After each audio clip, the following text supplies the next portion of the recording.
Marcos Jr., Lisa Araneta Marcos at si George Garcia ay nagsabwatan nga ba? So may papanood ako sa inyong video. Ito, totoo po ito. At hindi po ito prank. Hingal ako sa ubo ko. Ubo pa more. Oh, kasi nabu tayo. May ulan at init ang nangyayari ngayon. In fairness, kumiginis yung mukha ko. Guys, hindi na ako nakapagsuklay pa. Hindi na ho tayo nakapagsuklay at kaagad na tayo nag-vloggers. No? At bago natin simulan etong video na to ay ako po ay nangihingi ako po ay hindi pala nangihingi. Ako ay nagpapasalamat sa ating Panginoon dahil tuloy-tuloy ang blessing sa buhay natin. Palakpakan mo na. Ganun talaga. Sabi nga nila, kapag ikaw ay matino at wala kang inaapakan or niyuyurakan na kapwa mo, ay talagang pinagpapala ka. So yun na nga, ang dami ho ngayon talaga at sobrang akala natin pagkatapos ng eleksyon ay talagang magiging payapa na ang usapan sa politics world, pero mas lalo pa pong bumoble. At ito na nga, marami hong mga netizen ang nagre-request na magkaroon ng manual na bilangan. Manual na bilangan sa mga boto ho, kasi marami hong mga kandidato na hindi po makapaniwala sa kanilang mga boto kasi nga biglang nababawasan. At ito, may mga may panaginip pala ako. Pero mamaya ako sabihin sa dulo ng video. Panaginip lang naman to. At ito na nga, maraming suspecha po ang mga netizen na itong Comelec, si Marcos at si Lisa ay talagang nagsabuatan para talagang hindi maihalal ang lahat po ng senador ng Duterte senatorial candidate, dahil may tulog talaga siya or may impeach siya sa mga ito. Kaya talagang parang sinasabi ng mga netizen na parang talagang minanipula ang nangyaring eleksyon. Yun po pala, i-announce na rin po natin na yan nga, isa po dyan si Pastor Apollo Siki Buloy na mangunguna sa manual, ano bang tawag sa English nun? Manual yung manual na bilangan sa mga boto, kasi nga hindi pala parang talagang kahit ako ho ang tanungin ay hindi ho ako makapaniwala doon sa 5 milyon lamang na bumoto kay Pastor. Ako po ay talagang sinasabi ko nga sa inyo, kami ho yung buhay na saksi na alam namin kung gaano kamahal ng mga Duterte supporters ang Team Duterte. Ang lalong-lalo na ho sa Mindanao talaga at sa Visayas na talagang straight po sila sa Duterte senatorial candidate. Yun na nga, at marami ding mga netizen na talagang nag-request na magkaroon ng manual na bilangan. Yung dating ginagawa, at talagang ang mangyayari ho, nagre-request ho sila sa Comelec na para talagang masilip or mabilang ho ng talagang live on the spot sa mga Pilipino kung ilan ng mga boto talaga ng Duterte senatorial candidate. At ang masama nga ho dito, parang ayaw po silang tugunan ng Comelec. Ang Comelec ho ngayon ay parang nagbibingi-bingihan sa mga gusto ng mga butante. At ito, disclaimer, hindi lang po ito kagustuhan ni Pastor Apollo Siki Buloy na magkaroon ng manual receipt. Receipt ba tawag doon? Basta yun na yun, hindi lang po si Pastor, kundi buong Duterte supporters po at buong mga Pilipino o buong Pilipinas, kasi kahit din ho sila ng mga butante, hindi ho sila makapaniwala. At kitang-kita nyo ho ngayon na ang nakapasok ko, lalong-lalo na sa Congress, na dyan manggagaling ang impeachment kay Marcos Jr. ay puro ho mga makakaliwa at kakampi nila ang mga nanalo. Hindi ilan lang ho ang sa Duterte dyan, yung PPP, Duterte Youth at yung iba pa. Pero kung mapapansin nyo ngayon, nandyan nangunguna ang Akbayan, Tingog, yung LML ni Dilima. So marami pa po dyan ng mga party list na kakampi ng Administrasyong Marcos. So eto na nga, no, at eto muna bago tayo mapunta doon sa video na sinasabi ko, dito muna po tayo sa isa sa mga hindi ako makapaniwala na bakit pati ito parang tinututulan ng COMELEC. Ano ba naman kayo, COMELEC? Talagang pinapakita nyo sa taong bayan na magkakampi kayo ni Marcos, ha? Pati ba naman tong proklamasyon kay dating Pangulong Duterte parang ayaw nila hong gawin. So ito po yan, panoorin natin. Dahil sa kanilang mga nakapending na kaso sa komisyon, hindi muna ipoproklama ng COMELEC ang 19 candidates na may suspension order of proclamation sakaling sila ang mananalo. Samantala, ang proklamasyon kay former President Rodrigo Duterte bilang panalong alkalde ng Davao City ay hindi sususpindihin ng poll body. At ang NBOC, inaasahan na ang makakapagpalabas ng partial at official count ng mga boto bukas ng umaga. Si Margot Gonzalez magbabalita live. Margot, magandang gabi. Dahil magandang gabi sa iyo, Jan. Tama ka, nagsimula na po ang National Board of Canvassers o NBOC sa pagtanggap po ng mga certificates of canvass mula po sa iba't ibang probinsya dito sa Pilipinas at maging sa overseas. At samantala po may mga ilang kandidato yung nakahold ang kanilang proclamation dahil po sa kanilang mga pending cases sa komisyon. Lamang na si Mercy Teodoro sa kanyang kalaban na si Coco Pimentel para sa congressional seat sa 1st District ng Marikina. Pero suspendido ang kanyang proklamasyon dahil sa kanyang nakapending na kaso sa COMELEC.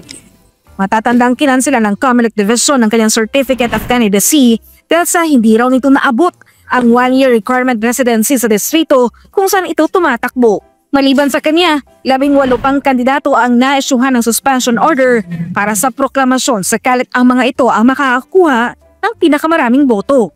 Kasama pa sa listahan si Christian Sia at Harold Despiso na may disqualification case sa komisyon. Samantala, natanggap na ng COMELEC ang lahat ng election returns mula sa iba't ibang presinto sa bansa at naging sa overseas.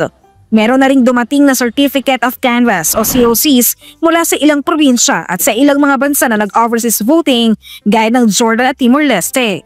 175 ang kabuang bilang ng Certificate of Canvass na dapat matanggap ng National Board of Canvassers. Bukas Miyerkules ng umaga, inaasahang makakapagpalabas na ang NBOC ng partial at official count para sa national positions. Samantala, ang proklamasyon para kay dating Pangulong Rodrigo Duterte bilang panalong mayor ng Davao City hindi sususpindihin ng COMELEC kahit pa kasalukuyang itong nasa Netherlands.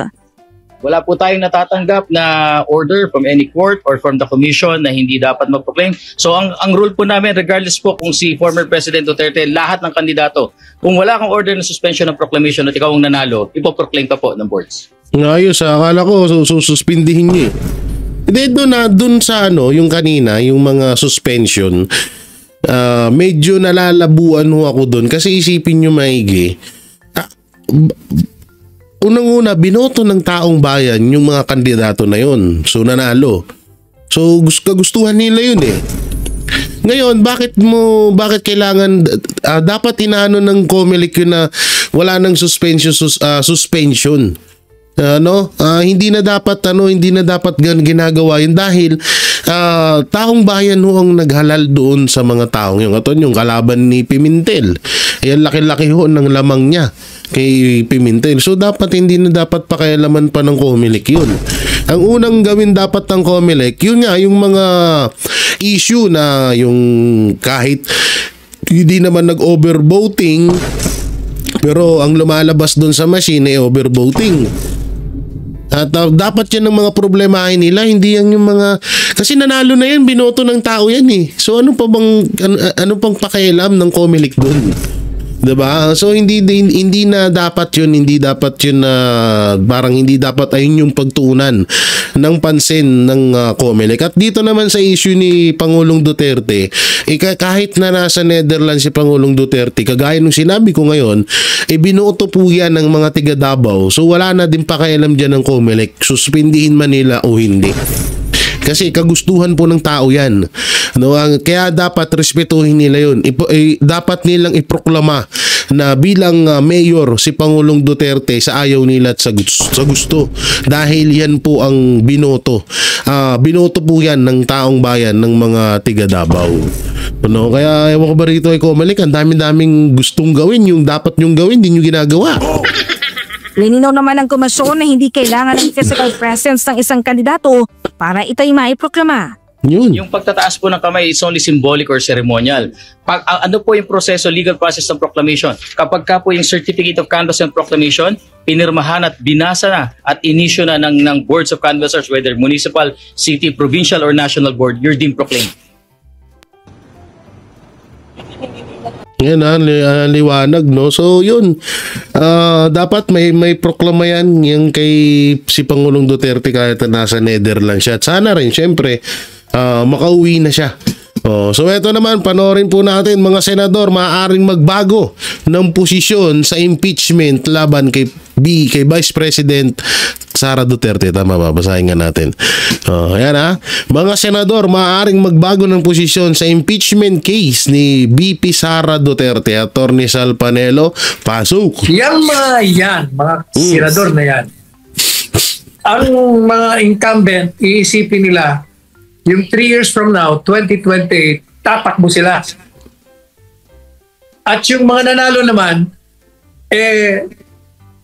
hindi sila maaaring tumalikod dun sa paniniwala ng taong bayan na bumoto sa kanila na sila yung mga pro-indict. At lahat ng yan, tinitingnan nila ang pulso ng bayan. Kasi magkakaroon na ng survey yan.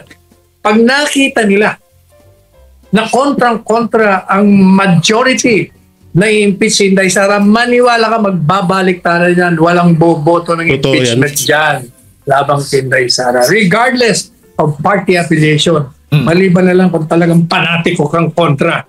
Na nabulag ka na. At ang sagot ko sa kanya yung ganito. Alam mo nga ako, karapat-dapat lamang na ikay nag-number 1 sa Senado. Kapagkat ipinakita mo ang iyong katapatan sa serbisyo. Ikaw kako ay hindi na bago ang ugali mo mula nung kita'y makilala bilang assistant ni Mayor Duterte sa Davao. At nung ikaw ay pumasok sa kabinete at sa Senado, talagang ipinakita mo ang pagsilbi sa taong bayan, lalong-lalo na yung mga nangangailangan.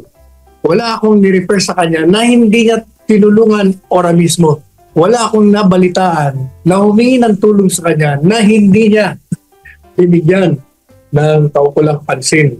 Hindi, totoo yan. Alam nyo, kahit sinong kausapin nyo, pagdating kay Senator Bongo, talagang yan, on the spot, yan ang ni Senator Bongo.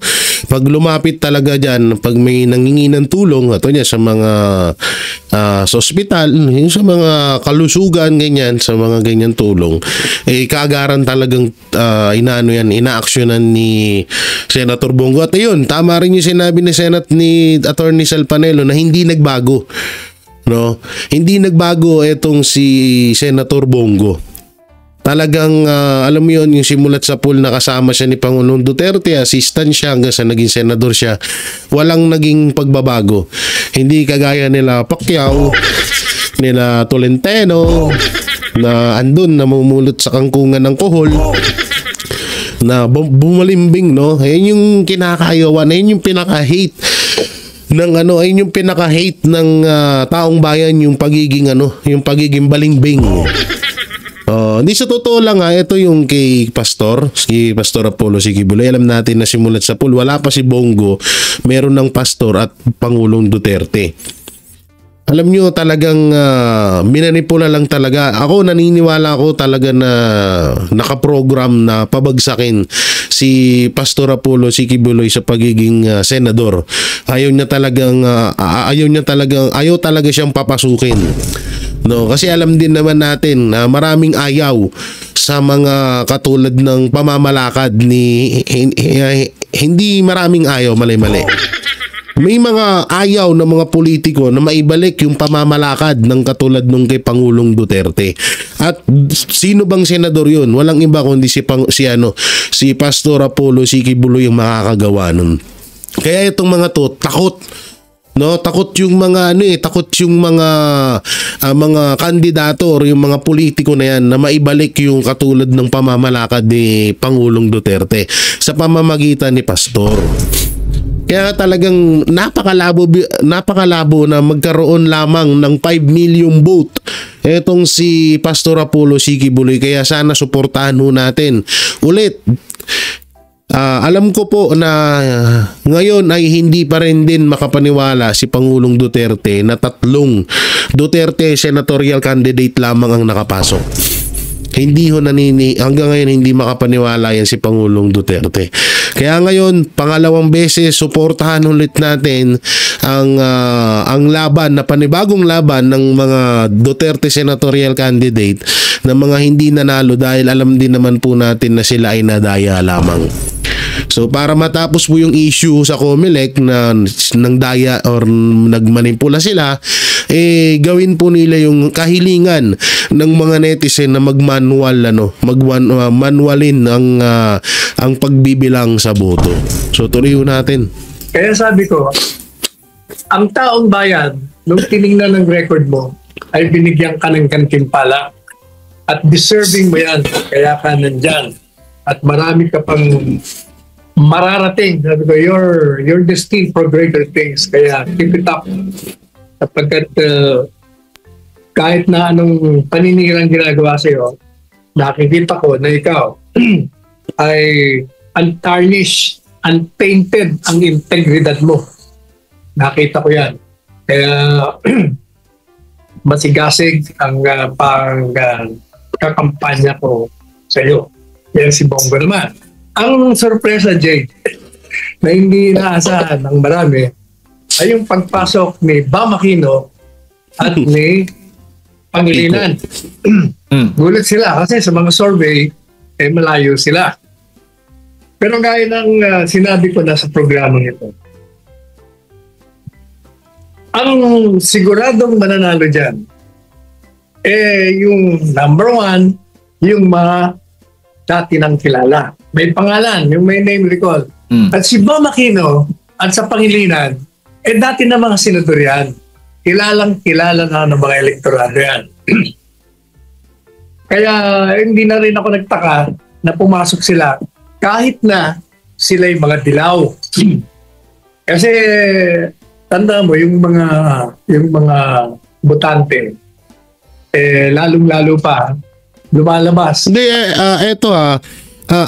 aminado ako na may kahit papano may lakas may mga supporter. May mga supporter pa rin ng mga dilawan at pinklawan. Kaso hindi po ako makapaniwala na itong si Bam Aquino at Kiko Pangilinan ay nandyan sa mga number na yan. Sa totoo kung si Kiko lang ang pag-uusapan na lang natin, si Lito Lapid, yan pa isa. Tanga na, mas dihamak na mas maraming magagawa si Pastor kaysa kay Lito Lapid. Isa na naman natin may kita yan, nasa movie na naman yan. O katulad na lang nito ni Bam Aquino. Diba, may issue nga ngayon na kung sino yung nagpastupad ng batas na yun, pero kaagad silang nasupalpal ng mga DDS kasi ultimong si Bam Aquino nagsabi na kung hindi pinirmahan ni Pangulong Duterte yung batas na sinasampa niya ay hindi talaga din may sasampa yun. Dito okay naman na magano sila na maraming bumoto, pero hindi ko talaga lubos na maisip na magta-top 2, top 5 si Kiko Pangilinan tong dalawang to. Kalukuhan talaga Parang sinasabi nila na yung mga millennials saka Gen Z, yung mga 18 to 24 years old na Gen Z, at yung 25 to 40 something na mga millennials. Yun daw ang bumubuo ng maraming botante. And these people, sila yung mga nakapag-aral.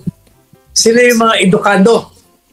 Kaya makikita mo, meron na silang discernment, meron silang tools, may sangkap sila upang pag-aralan nila kung sino. Mga nagbabasa yan, nakikinig yan, nanonood yan. Kaya ang mga panukata niya mataas na, mahihirapan ka dyan. Kaya pipiliin nila. Kung titingnan mo, habang totoo ng mga dilaw ito, si Bam, at si Pangilinan, kasi ang nangyari kasi sa mga dilaw, kahit na mahusay, iba sa kanila, nagiging bigot sila. Bigot ba? Ibig sabihin ng bigot. Parang ang pananaw nila sa mga sarili nila, sila lang ang malinis, sila lang ang magagaling. Yan ang mga bigot Pero, itong mga Gen Z. Bigot, ibig sabihin yung parang ang tingin nila sa kanila, sila na yung ay may kilala akong ganyan. Oo, parang sila lagi yung tama. Sila yung perfecto, ganun. Perfecto sila, yun pala yung ibig sabihin ng bigot. Saka mga millennials, pag pinili mo naman, ilalagay mo si Bam Aquino saka si Pangilinan, ikukumpara mo naman dun sa mga bago na gustong tumakbo. Tapos maririnig nila, hindi lang maririnig kasi nga may mga edukado mga yan Alam nila na mayroong mga tumatakbo dyan, na mga bago, mga bagong salta na naupo kapangyarihan, pero masasama ang mga reputasyon. Ayaw nila yon. Ayaw din nila dun sa mga kaliwa, mga komunista. Ayaw din nila sa administrasyon. Ayaw sa administrasyon, ayaw naman dun sa oposisyon na para sa kanila hindi karapat-dapat. O kaya, pumasok yung Bam Aquino sa si Pangilinan.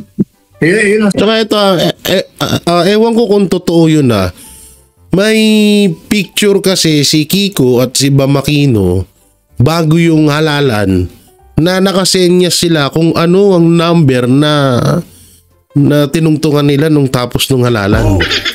Kasi may picture sila na si Kiko nakaganyan, si Bam naman nakaganito. So, ewan ko lang kung totoo yun na bago mag-eleksyon yun So, kung totoo man yun, talagang planado to. Talagang nakaprogram to. Kung hindi man totoo yun at bago lang yun, simula nung kaso ang suot kasi nila nun pang-kampanya talaga. Pang-campaign talaga Kaya medyo nakakapagtaka din na bakit alam na agad. Hindi naman siguro masasabing nagkataon lang. 'Di ba? Hindi naman grabe naman pagkakataon 'yan kung tutugma agad, 'di ba? Di alam nyo, talagang parang nga to, kagaya ng sinasabi ko, parang hair follicle test ito.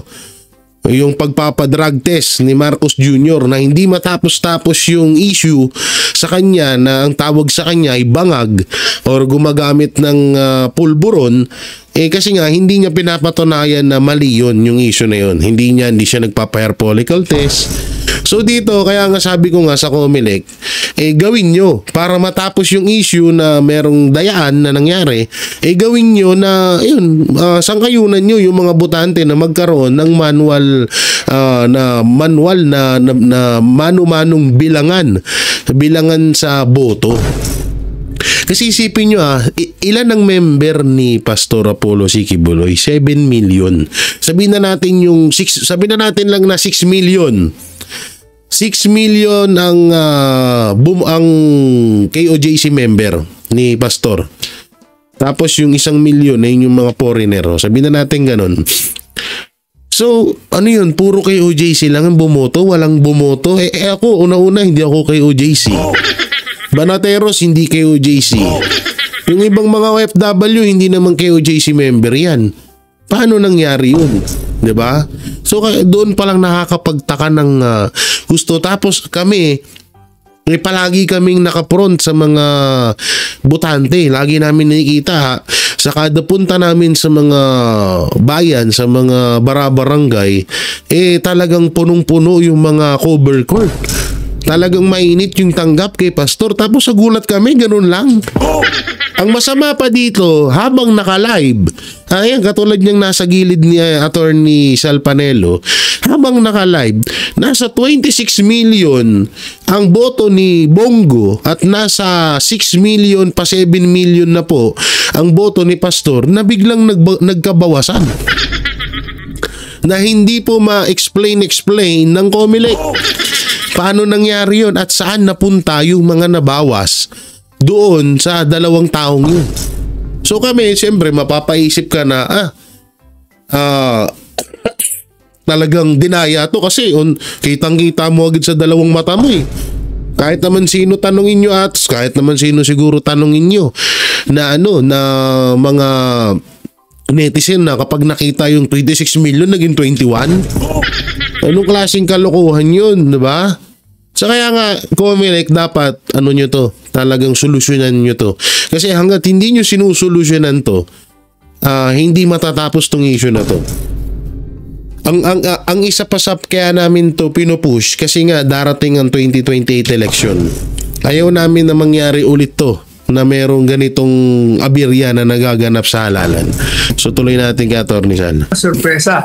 Pero ako hindi na ako nagtaka dahil nga din sa Gen Z at Millennials na di umano bumubuo ng 56%. Napakalaki ng 56%.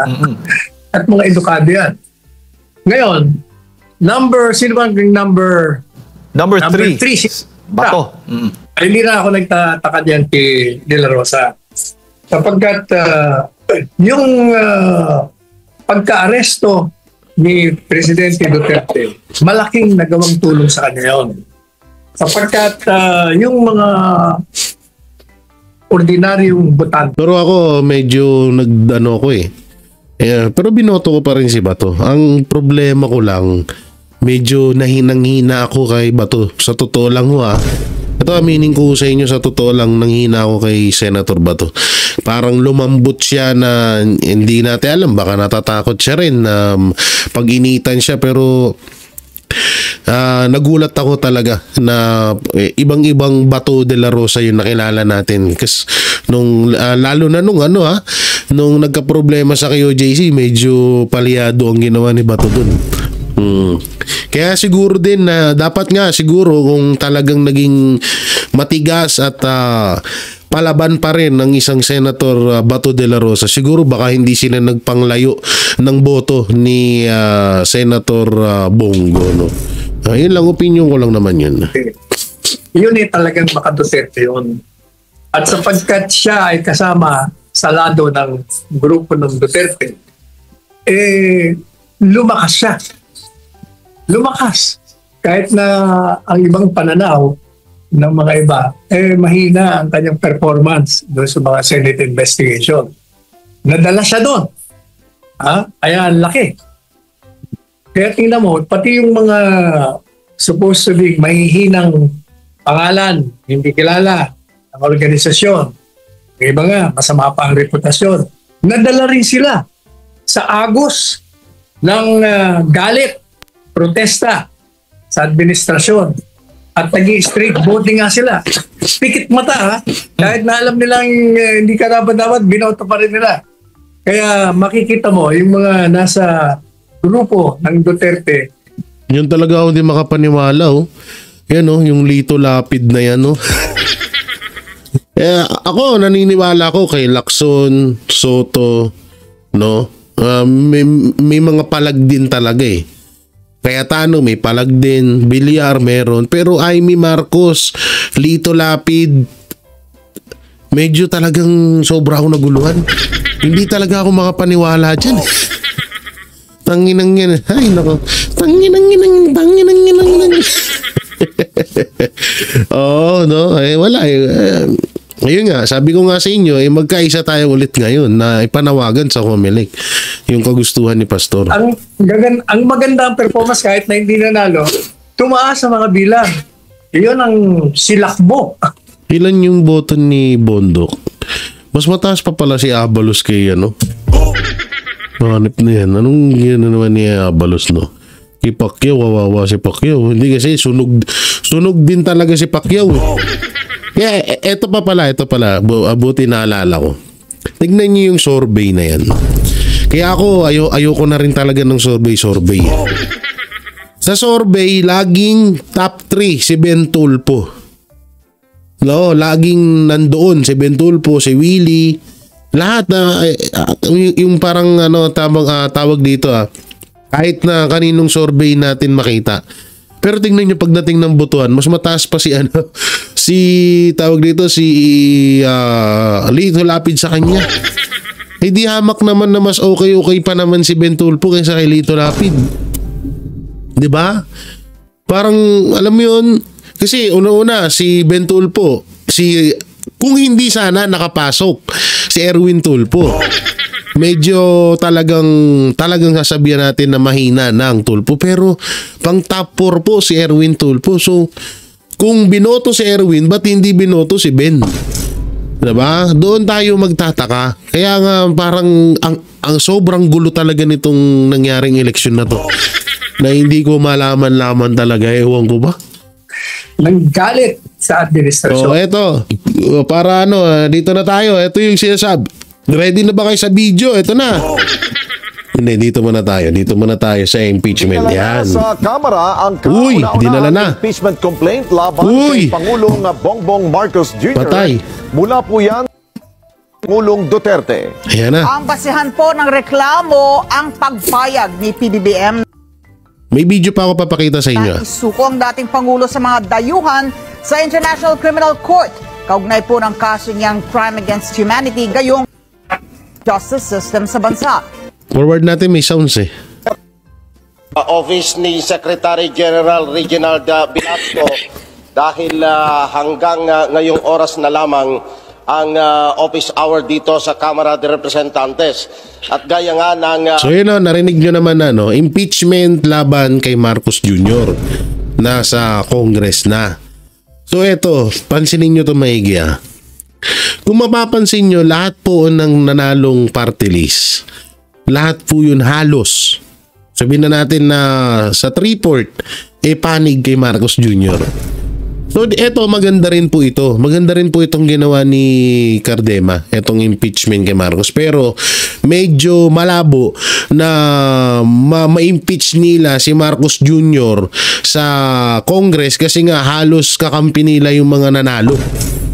Lalong na ni Akbayan. Pangalawa yung ano pa ba yung Tingog. 'Di ba? So talagang malabo talaga na tawag dito na ma-impeach si Marcos Jr. sa Congress, no? Maaari sa Senate pwede. Pero sa Congress medyo hindi talaga kasi alam naman na natin kung ano yung strategy ng mga Marcos. Ano yung strategy nila dito. So eto, sinasabi ko nga po ulit-ulit, maganda tong nangyari na to.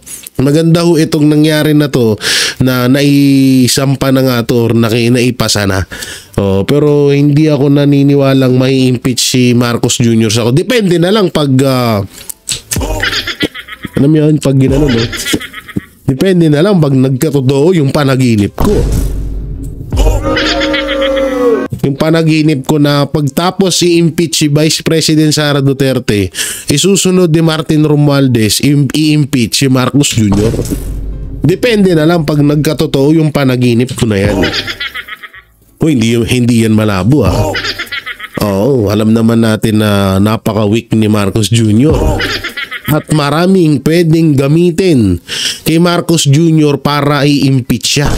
At isa na tong impeachment na ipinasa ni Cardema. Yung pagbigay mo pa lang ng isang kapwa mo Pilipino sa dayuhan, impeachment talaga ang hatol sa nun. Tumutulo ang sipon ko. Yakers. No? Kaya talagang alam nyo, sa totoo lang, yung panaginip ko na pagkatapos durugin ng mga nagmamanipula sa gobyerno ngayon pagkatapos nilang pabagsakin. Alam ko naman na hindi nila magagawa, pero pagtapos nilang pabagsakin si ang mga Duterte. Isusunod nila yung si Marcos. Maniwala kayo sa akin. Pero panaginip lang yun, ha. Alam ko naman na matagal nang inaasam-asam ni Martin Romualdez ang pagiging presidente. 'Di ba? Matagal niya nang inaasam yun kasi ano lang yan, step by step lang yung ginagawa yun. Pagkatapos i-impeach ni Sara, kung sakali lang, pero wag naman ho sana, no? Pagkatapos ma-impeach si Sara, yun kasi talaga yung plano dyan eh.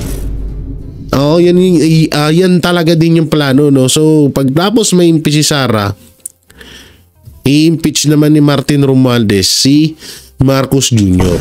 So tuloy-tuloy na yung pangarap niya na maging Prime Minister ng Pilipinas.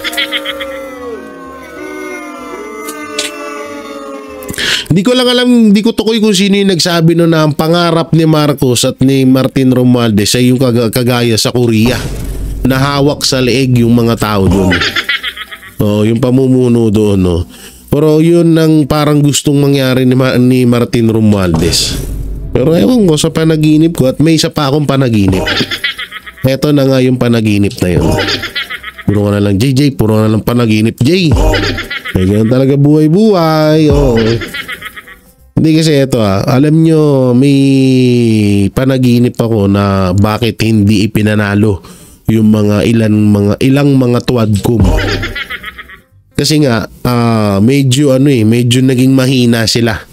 O parang pinalitan sila para iba naman yung gamiting puppet ng administrasyong Marcos. So sa madaling salita, pinaasa sila ng administrasyong Marcos. Kasi sa panaginip ko, talagang pinangakuan yan sila na bukod doon sa mga budget, talagang pinangakuan sila na sige, kampi kayo sa akin, ipapanalo ko kayo. Kaso, medyo alam mo naman, tuso si Marcos, tuso si Lisa, tsaka si Romualdez. Kaya ang ginawa nila, tapos na namin kayo pakinabangan, laglag muna kayo. Yung iba naman, parang ano lang yan, nagkaroon ng halili. Nagkapalitan, nag-change naman sila ng rota. Nagbago yung schedule nila. So tinanggal muna yan, pas iba naman. Pustahan tayo, tingnan nyo. Mas dumami ho ngayon ang kakampi ng administrasyong Marcos. Mas dumami ho ngayon ang kalaban ng mga Duterte, lalong-lalo na sa Congress.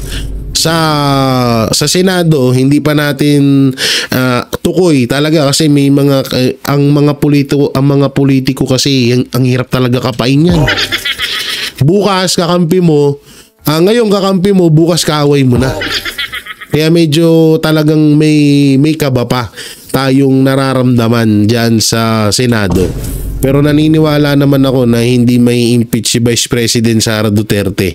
No, hindi mangyayari yan. So tuloy pa natin to, pakinggan natin tong video na to. Nangyari kanina habang nakareses ang sesyon ng Kamara at abala ang mga kongresista sa kanilang ginagawang pangangampanya kaugnay ng isasagawang midterm election sa araw ng Lunes, ay biglang sumipot dito sa Kamara ang isa sa mga party list representative na kaalyado ni dating Pangulong Rodrigo Duterte para sampahan sa kauna-unahang pagkakataon ng impeachment complaint si Pangulong Ferdinand Marcos Jr. Personal na nagtungo sa Office of the House Secretary General sina Duterte Youth Party List Representative Ronald Cardema kasama ang kanyang asawa na si Marie Cardema para sampahan. Pero ito wait lang alam nyo ito, ayan nga, totoo to inaanak yan ni Marcos Jr. si Cardema. Oo, inaanak niya yan bali ninong nila yan Pero alam nyo ito sa nangyaring eleksyon ngayon, medyo yung ibang mga congressman kinabahan din yan. Ayaw nilang nangyari kay Paduano, nangyari kay Pam tuloy kay Zamora, nangyari kay Abante. Hindi, totoo. Ayaw nilang mangyari sa kanila yun dahil alam naman natin na yung mga hindi nanalong mga dating kalaban or isa sa mga nagsisiga-sigaan sa Congress, talagang sobra silang mga pang-api sa mga Duterte. So hindi talagang etong impeachment na to, medyo kabado rin dito si Marcos. Kasi nakikita din kasi ng mga kongresista na ang lakas ng mga Duterte. So kailangan natin, kahit na sila sabihin na natin na sila ay kakampi talaga ng Marcos, gagawin nila, babalimbing sila. Oo, kasi lalo na yan sa susunod kailangan nilang pakinabangan yan kasi tatakbo na naman sila. Tingnan niyo tingnan niyo yung nangyari sa Senate din. Sino yung mga naging balimbing talaga doon, 'di ba? Si Tolentino, si Pacquiao. 'Di ba? So tingnan niyo yung nangyaring impact. Umiyak-iyak pa si Pacquiao. Hindi naman nanalo. Kaya ito medyo medyo tayo nito, nasa gitnaan tayo. Pwedeng may mga kumampi, pwede ring wala. No, pero ako naniniwala ako na medyo kabado diyan si Marcos. Samantalang ito na nga ang video na yung sinasabi ko. Pasok. Uy, wasa na. Dinala na. Hindi yan. Ito, Kinatulad naman nga ho ng karamihan ang biglaang pagbaba ng bilang ng boto ng ilang kandidatong pagkasenador ngayong madaling araw. Yan nga ho'y batay sa inilalabas sa datos nga ho ng Transparency Media Server ng COMELEC. Alas 2:32 kasi ng madaling araw nang mapansin na nabawasan nga ho yung boto ng mga kandidatong pasok sa Magic 12. Bago ho... yan hindi na vlogger kasi sinasabi ni George Garcia fake news daw. Ito, ano ba to? Abante ba? Abante News ata to, no? So, eto po ay talagang legit na kahit sila talagang nakita nila yung pagbawas ng boto. So, tuloy pa natin yung sinasabi niya. Kasi yan mangyari, kabrigada, ay naunguna nga ako sa listahan itong si Senator Brigada, hindi pala Abante. Bongo na mayroong higit 26 million at si former Senator Bam Aquino sa higit 20 million. Sa kabila ho niyan mga kabrigada, dito po sa latest number, naging 21 million na lamang si Go at 16 million na lamang si Bam Aquino. Sa kabila nga ho niyan, nananatili naman sa kanilang mga pwesto ang mga nasa top 12, pero meron pong ilang nangangamba dahil nga ho sa pagbaba ng bilang. Sa ngayon, hindi pa naman naglalabas sa paliwanag ng COMELEC, hinggil nga ho sa naturang pagbabago sa yan dapat ang unang asikasuhin ng COMELEC. Kung paano nila may explain yan. Hindi yung nag-guhit-guhit dun sa dingding. Kala mo, tanga dun, nag-drawing dun. Kala mo, kahit anong drawing mo dun, kung hindi mo naman may explain yung dapat na ine-explain mo, katulad ng pagbawas ng boto, hindi yan maano ng tao. Hindi, alam niyo si George Garcia, magaling lang talaga siya magsalita. Magaling siya magsalita. Pero alam niyo naman, sabi nga natin, ang sinungaling nahuhuli, ang isda nahuhuli sa bibig, hindi sa kaliskis. Kaya nga bandang huli. Tsaka ito pa, talagang alam mo yung Marcos yung galawan ng COMELEC. Alam niyo kung bakit? Tingnan mo saan sila sumasandal. Sa fake news na naman. Kapag may tinatanong sa kanila, ay hindi po namin maano yan kasi fake news po yan. Paano mo magiging fake news yan? Brigada na yung nag-report, nagtatanong, di ba? Tsaka ang dami, buong Pilipino nasaksihan yung biglang pagdagdag bawas ng mga boto. So may mga eksperto nga na ito daw ay pinaka 100% daw na walang mangyayaring dayan etong halalan na to. Pero tignan nyo, sobrang grabe. Biruin nyo, nabawas kay Senator Bongo na boto. Tawag dito 5 million. Yung 5 million sobrang dami ho nun, di ba? Sabihin na natin na yung boto ng mga kasamahan ng mga nila Senator Bongo ng mga Duterte candidate, sabihin na natin yung 6 million, sabihin na natin 16 million bumoto kay kay tawag dito kay 26 million ng bumoto kay Senator Bongo.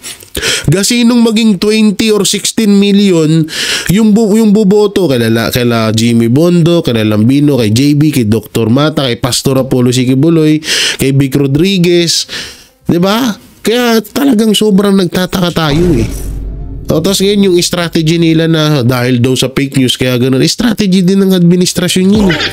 Tingnan nyo, kapag walang nasasagot ang administrasyon, sasabihin nila, hindi kasi dahil sa fake news yan.